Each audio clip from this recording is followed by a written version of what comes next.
अनि सुदामा चरित्रको प्रसङ्ग आउँछ। भगवान श्री कृष्णको गुरुकुलमा अन्य कुनै साथीहरूको उल्लेख गरिएको छैन, नाम नै छैन। जब गुरुकुलमा कृष्ण बस्नुहुन्थ्यो त्यति बेला कुनै अरू साथीको नाम नै भेटिँदैन। एउटै मात्रै साथी छन् गुरुकुल बस्दाको, तिनी सुदामा। उनी सुदामाको पावन चरित्रको प्रसङ्ग अगाडि गरिएको छ। सुदामाको जब अध्ययन पूर्ण हुन्छ, सुदामा र कृष्णको अध्ययन पूर्ण भइसकेपछि गुरुकुलमा सँगै बस्ने, सँगै खेल्ने, सुख दुःख जीवनको एक कालखण्ड सुदामाकै साथमा भगवानको बितेको हुन्छ। श्री कृष्णको बडा न्यानो प्यारो स्नेही सम्बन्ध दुईमा हुन्छ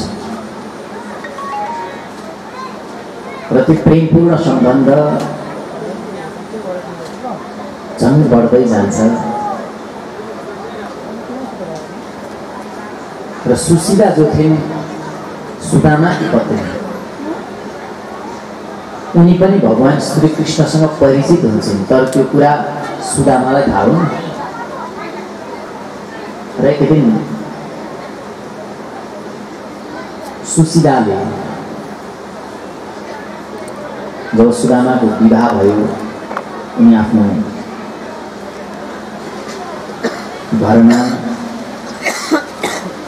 बस्दथे, भिक्षाटनद्वारा जीवन राम्रो थियो, सब ठिकठाक थियो। उनी विद्वान पनि थिए, स्त्रीह सम्पन्न पनि थिए। केवल विद्याको धन अनि खुसीको धन, जीवनको आत्माको धन आदिले युक्त बने तापनि उनी भौतिकतामा भने थोरै अभावमा थिए, अभावमा बाँचेका थिए।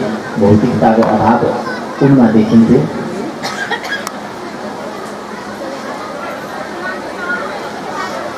भौतिकताले उनीहरूलाई एक दिन सुशीलाले सुदामासँग भनिन्, स्वामी, मैले सुनेकी छु भगवान श्री कृष्ण त हजुरको मित्र, के यो सत्य हो?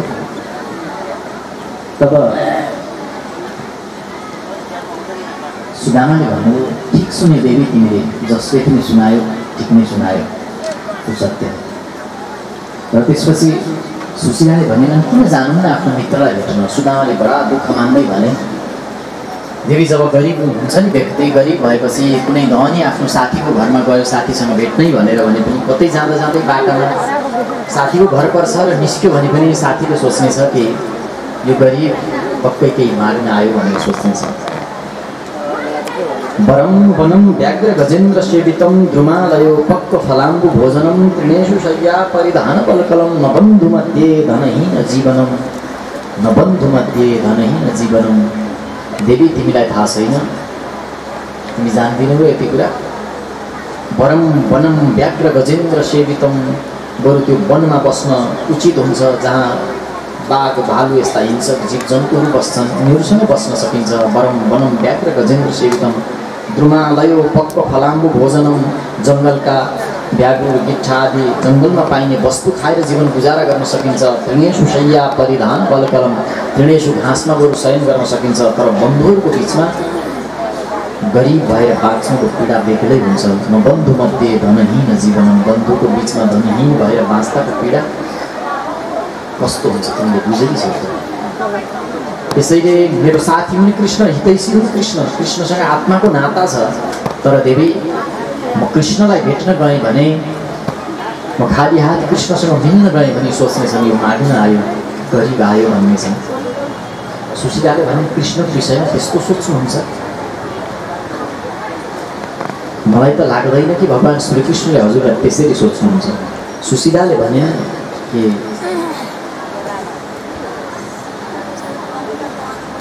स्वामी, हजुर माग्न नजानुहोस्, म माग्न जानु भन्दै छैन, कमसेकम भगवानलाई धन्यवाद भन्न जानुहोस्।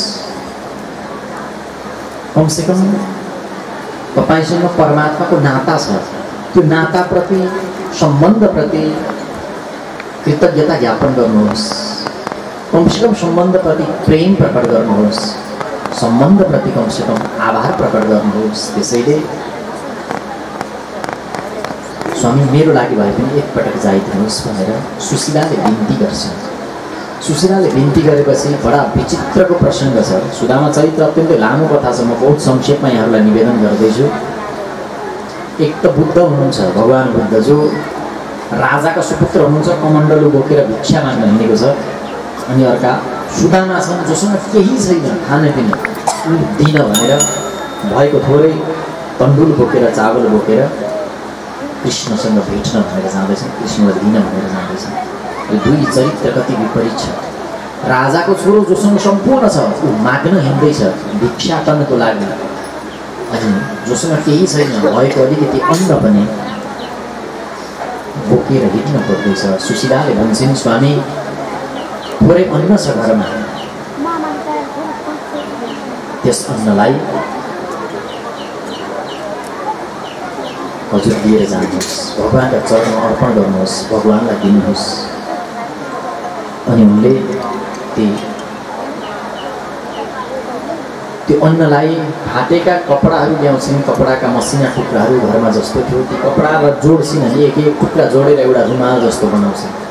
भिन्न भिन्न कपडाका रङ्गहरू, भिन्न भिन्न टुक्राहरू जोडेर एउटा रुमाल बन्छ। अनि त्यो रुमालमा उनले चामल पोको पार्छन् अनि स्वामीलाई दिन्छन्। तपाईँलाई म यो भन्दिनँ कि तपाईँ भगवानको धाममा भगवानका चरणमा माग्न जानुहोस्, म तपाईँसँग यो निवेदन गर्दैछु, कमसेकम भगवानलाई धन्यवाद दिउँ। एकपटक धन्यवाद आभार प्रकट गरौँ भगवानप्रति, भगवानप्रति खुसी व्यक्त गरौँ, त्यो जीवनप्रति कृतार्थ बनौँ, कृतज्ञ नबनौँ। सुशीलाले त्यसो भनेपछि सुदामाले हार्न सकेनन्। अनि त्यही थोरै चामलको पोको चावल काखीमा च्यापेर उनी सुदामापुरीबाट बिस्तारै द्वारिकातर्फ अगाडि बढ्दछन्। बिस्तारै र मार्गमा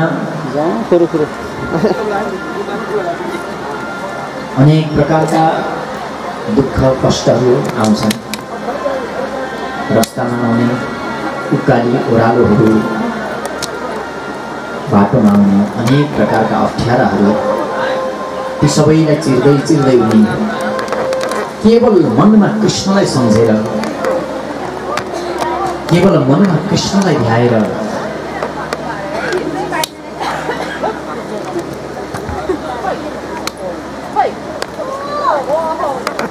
मनमा कृष्णलाई राखेको छ, आँखामा कृष्णकै तस्बिर छ। अनि चरणहरू बढिरहेका छन् कृष्णलाई नै भेट्न भनेर।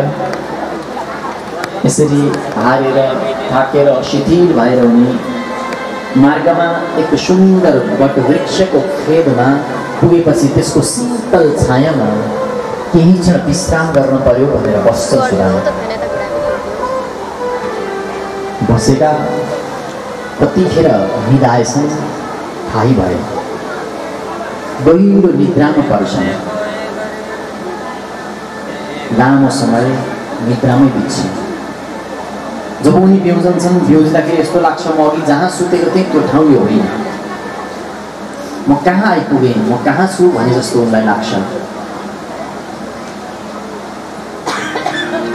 जब उनले कहाँ छु भन्ने भयो, वरिपरिका मानिसहरूलाई, आउँदै जाँदै गरेका यात्रीहरूलाई, पथिकहरूलाई, राहरीहरूलाई सोध्छन् यो स्थानको नाम के हो, म कहाँ छु भनेर। तब ती यात्रीहरूले बताउँछन् यो त द्वारिकापुरी, तपाईँ द्वारिकामा हुनुहुन्छ, द्वारिकापुरीमा हुनुहुन्छ महाराज, कहाँ जान चाहनुहुन्छ हजुर भनेर। यात्री भी नहीं था, ये कहाँ से आ गया, ये कहाँ का रहने वाला है। इतना दरिद्र को आज तक द्वारिकाधीश के राज्य में हमने कोई किसी को नहीं देखा। गांव के नगर के लोग कहते थे सुदामा को देखकर।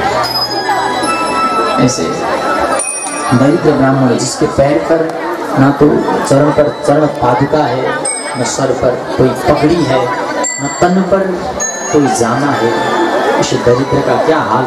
और इस प्रकार का ब्राह्मण नगर में कहाँ से आ गया।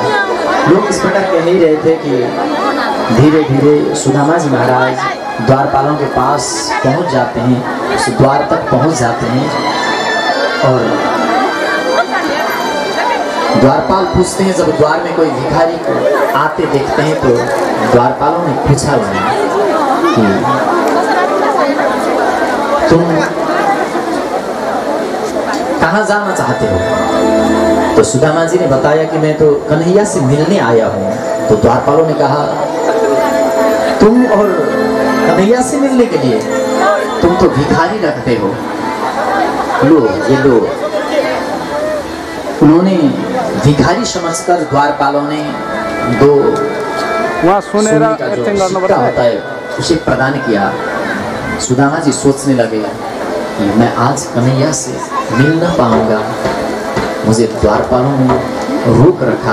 अरे कन्हैया, इस भूमि में तुम्हारा चरण पड़ा है, इसलिए मैं आज इसी भूमि को बंधन करता हूँ और तुम्हारे रक्षकों ने जो मुझे दिया है सिक्का, उसे भी आपके ही चरण में अर्पण करके मैं निकल जाता हूँ। और निकलते निकलते वो अपने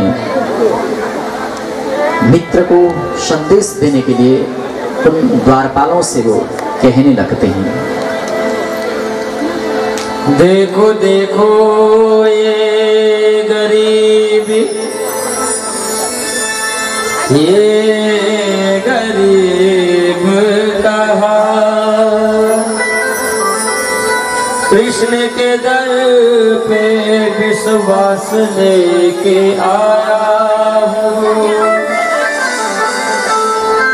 मेरे बचपन का यार है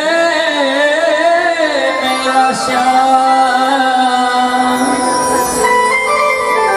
बस यही सोच करके आस लेके आया हूँ।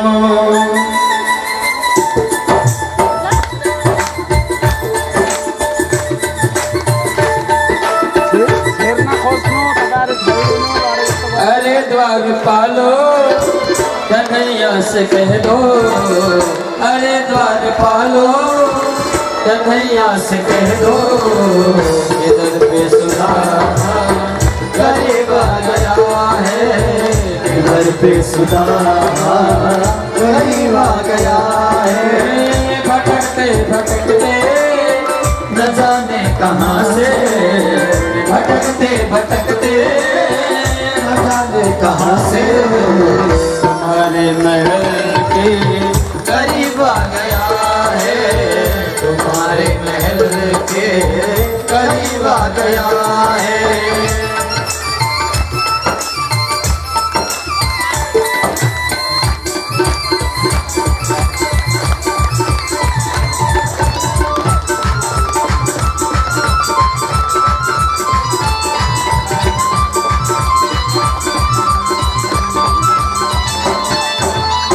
न सर पे है पगड़ी, न तन पे है जामा, बता दो कन्हैया को नाम है सुदामा, बता दो कन्हैया को नाम है सुदामा। न सर पे है पगड़ी, न तन पे है जामा, बता दो कन्हैया को नाम है सुदामा। न सर पे है पगड़ी, बता दो कन्हैया को नाम है सुदामा, बता दो कन्हैया को नाम है सुदामा। तुम एक बार मोहन से जा करके कह दो, तुम एक बार मोहन से जा करके कह दो, मिलने सखा नसीब आ गया है, मिलने सखा नसीब आ गया है। अरे द्वारपालो कन्हैया से कह दो, अरे द्वारपालो कन्हैया से कह दो, इधर पे सुदामा गरीब आ गया है, इधर पे सुदामा गरीब आ गया है। अब द्वारपाल ने आकर भगवान श्री कृष्ण को बताया। जब हट करके सुदामा जी बैठे रहे द्वार में, तो वो द्वारपाल आया भगवान श्री कृष्ण के समीप और आकर वो कहने लगा, महाराज द्वार में कोई भिखारी आया है और वो भिखारी कहता है कि वो आपका सखा है और आपसे मिलने के लिए हट करता है। हमने उसे सोने का असरफी भी प्रदान की, लेकिन वो भिखारी नहीं लगता महाराज। अगर भिखारी होता तो उसे लेकर वो लौट जाता। बार बार हठ कर रहा है आपसे मिलने के लिए। भगवान कृष्ण ने पूछा उसका नाम क्या है बता दो। तो द्वारपाल ने कहा कि उसका नाम तो सुदामा। सुनते ही दौड़े चले आए मोहन, लगाया गले से सुदामा को मोहन, लगाया गले से सुदामा को मोहन। कि सुनते ही दौड़े चले आए मोहन, लगाया गले से सुदामा को मोहन। सुनते ही दौड़े चले आए मोहन, लगाया गले से सुदामा को मोहन, लगाया गले से सुदामा को मोहन। हुआ रुक्मिणी को बहुत ही अचंभा, हुआ रुक्मिणी को बहुत ही अचंभा। ये मेहमान के साथ अजीब आ गया है, ये मेहमान के साथ अजीब आ गया है। अरे द्वारपालो कन्हैया से कह दो, अरे द्वारपालो कन्हैया से कह दो। पे सुदामा गरीब आ गया है, पे सुदामा गरीब आ गया है।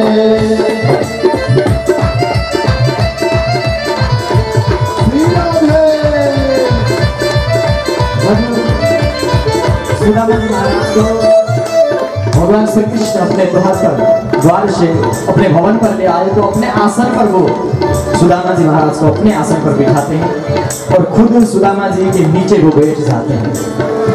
और रुक्मिणी ये सब देखकर अचंभित हो जाती है। अन्य रानियां भी देखने लगती है ऐसा अजीब मेहमान कहां से आ गया जिसे आज स्वयं द्वारिकाधीश उसके चरणों में आज बैठ गए हैं और अपने आंसुओं से उनका चरण प्रक्षालन कर रहे हैं। ऐसा दिव्य अतिथि को देखकर वो सोचने लगे कुछ तो है इस अतिथि में, कुछ तो बात है। वो सब रानियां हाथ जोड़कर सुदामा जी को वंदन करने लगती है। बराबर में अपने सुदामा पिताए, चरण आंसुओं से श्याम ने धुलाए। चरण आंसुओं से श्याम ने धुलाए। बराबर में अपने सुदामा दिखाए, चरण आंसुओं से श्याम ने धुलाए। बराबर में अपने सुदामा दिखाए, चरण आंसुओं से श्याम ने धुलाए। चरण आंसुओं से श्याम ने धुलाए। न घबराओ प्यारे जरा तुम सुदामा, न घबराओ प्यारे जरा तुम सुदामा। खुशी का समा तेरे करीब आ गया है। खुशी का समा तेरे करीब आ गया है। खुशी का समा तेरे करीब आ गया है। खुशी का समा तेरे करीब आ गया है। अरे द्वारपालो कन्हैया से कह दो, अरे द्वारपालो कन्हैया से कह दो। दर पे सुदामा गरीब आ गया है। दर पे सुदामा गरीब आ गया है। खुशी का समा तेरे करीब आ गया है। खुशी का समा तेरे करीब आ गया है। खुशी का समा तेरे करीब आ गया है। खुशी का समा तेरे करीब आ गया है। भगवान श्री कृष्ण ने जब चरण प्रक्षालन किए और गुरुकुल में जो समय उन लोगों ने बिताया था उस समय के विषय में चर्चा करते हैं। गुरुकुल में जब हम रहते थे सुदामा, तब गुरु माता इतना प्रेम किया करते थे तो अपने बेटा से अधिक हम लोगों पर प्रेम न्यौछावर करते थे। लेकिन तुमको पता है संविदा ढूंढने के लिए वन में गए थे और खूब बारिश हुआ उस दिन, और बारिश की वजह से हमें नदियों ने रोक लिया और हम गुरुकुल तक नहीं आ सके और रात जंगल में ही रुकना पड़ा। तब तुमने अकेले अकेले चना खाया था, याद है कि नहीं तुम्हें? सुदामा कुछ न बोले, केवल मुस्कुराए। कन्हैया ने कहा, आज तो भाभी ने कुछ भेजा होगा, आज तो दोगे तुम? उस प्रकार मुझसे छुपा के अकेले, जिस प्रकार तुमने वन में संविदा ढूंढने जब हम गए थे गुरुकुल में अध्ययन करते समय, उस समय जिस प्रकार तुमने मुझसे छुपा कर खाया, आज तो ऐसा नहीं करोगे ना? क्योंकि मैं भाभी को जानता हूँ, भाभी ने ही तुम्हें कहा होगा मुझसे मिलने के लिए। तुम अगर आते तो पहले भी आ सकते थे, लेकिन आज पक्का मुझे यकीन है मेरी भाभी ने ही तुम्हें यहाँ भेजा है। अगर भाभी ने भेजा है तो वो खाली हाथ कभी नहीं भेज सकती, इसीलिए कुछ तो है जो मुझे मेरी भाभी ने भेजी है, वो चीज़ मुझे दे दो। कन्हैया मांगने लगे, सुदामा छुपाने लगे, कन्हैया मांगने लगे, सुदामा छुपाने लगे। छीन दिया कन्हैया ने और छीन कर वो खोल के और खाने लगे। सुदामा के आँख आंसुओं से भर आए और रानियां कहने लगी, अरे प्रभु हमें भी तो दीजिए, हमें भी दीजिए ये प्रसाद। इस प्रकार याचना करने लगी तो रानियों को भी वो प्रसाद बांट दिया, अपने गले से लगा लिया। कुछ दिन कुछ क्षण सुदामा द्वारिकाधीश के यहाँ रहे और एक दिन कहने लगे, स्वामी अब मुझे निकलना होगा, मुझे जाना होगा।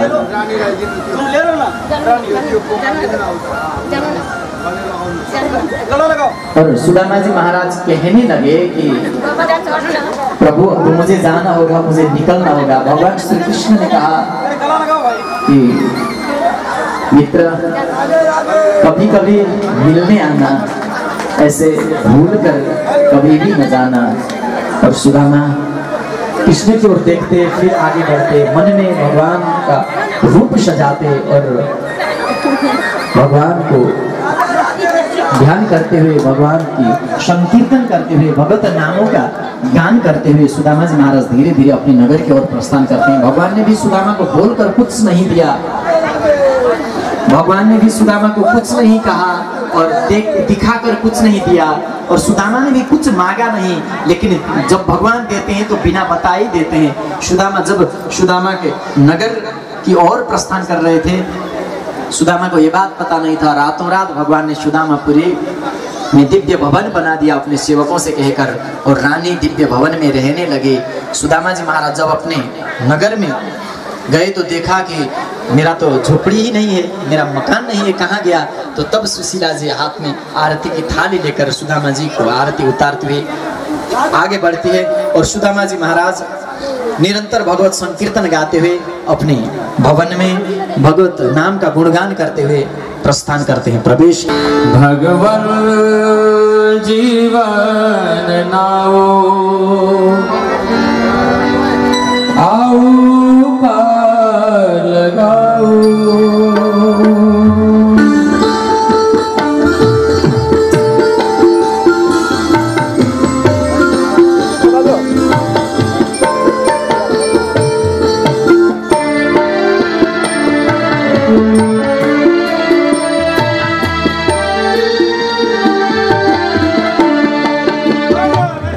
भगवान जीवन आओ पार लगाओ, भगवान जीवन आओ पार लगाओ। जब जब संकट पड़ला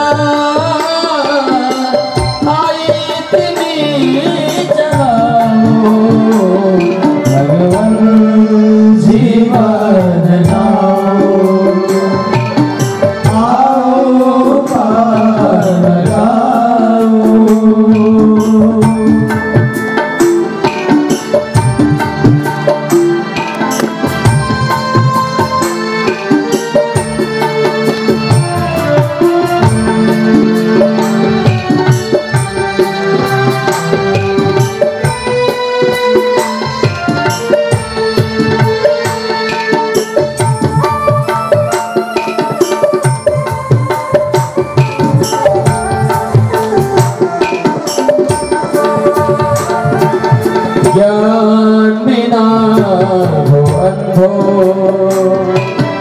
विषयी बाबर नटुआ ज्ञान बिना बंधो विषयी पामल नटुआ यो भाव सागर बिचमा लामो पथ को बटुआ यो भाव सागर बिचमा लामो पथ को बटुआ ज्योतिर्मय भूपति पानी बाटो दिखाओ जब जब संकट पड़ला आई तिमी चलाओ भगवान जीवन नाओ आओ पार लगाओ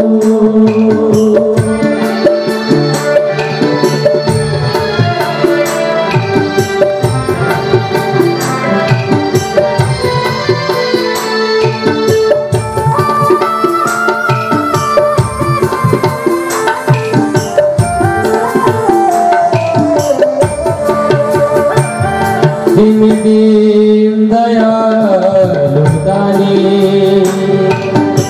पापी क्षमा भिखारी दीन दयालु दानी पापी क्षमा भिखारी अति दीनहीन क्षमा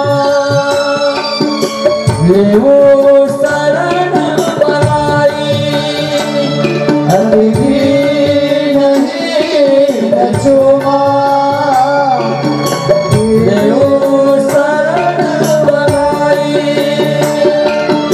ज्ञान को दिलाए तिमी पार लगाओ ज्ञान को दिलाए तिमी पार लगाओ जब जब संकट पड़ला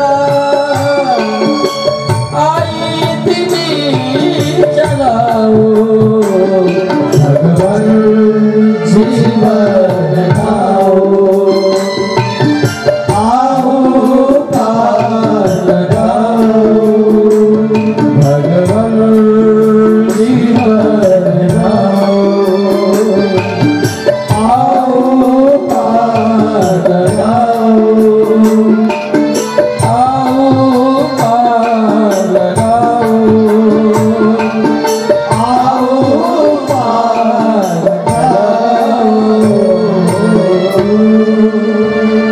इस प्रकार सुदामा जी का भाग्य भगवान श्री कृष्ण ने मुट्ठी भर चावल प्रदान किया तो बदल दिया। इसलिए अगर हम भगवान पर समर्पित हो जाते हैं तो भगवान हमें फिर ध्यान देते हैं, उनको हमारी ओर भी वो ध्यान देने लगते हैं, हमें केयर करने के लिए वो खुद आ जाते हैं। सुदामा चरित्र का दिव्य प्रसंग के बाद